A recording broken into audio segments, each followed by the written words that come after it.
Example discusses traffic congestion near schools, highlighting the problem, causes, effects, and solutions. The main issue is heavy traffic during peak hours caused by too many vehicles, lack of enforcement, narrow roads, and street vendors. The effects include the late student arrivals, increased accident risks, driver stress, and slower public transport. The proposed solution is include implementing a one-way system, increasing traffic enforcement, creating a drop-off zone, and relocating vendors.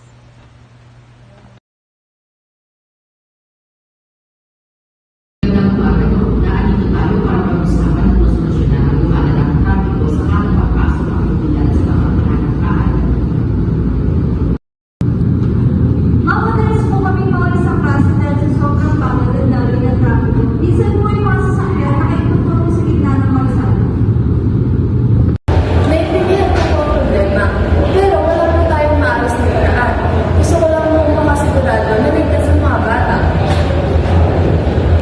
Tama po yan, maraming magulang ang nagpapark sa bawal na lugar at makipot ang daan. Kulang rin po kami sa mga enforcer at ito ay nagiging isa rin rason kung bakit nahihirapan ang mga estudyante sa pagpasok at pagdating sa pag-uwi. Nauunawa ako. Kadalasan ang problema ay ang balang pagka-park, maraming sasakyan, at ang kulang sa ating mga personal. Pwede po siguro i-encourage yung mga malalapit lang sa school na maglakad na lang bawas traffic din po yun eh.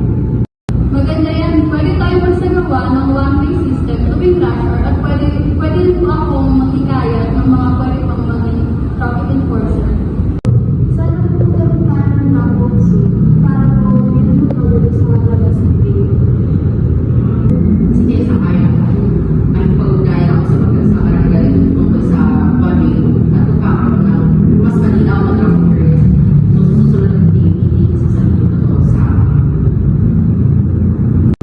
Maraming salamat po ma'am. Mas magiging maayos at ligtas po siguro ang aming pag-uwi dahil sa tulong niyo. Tulungan po namin kayo, sama-sama natin na ayos ng traffic.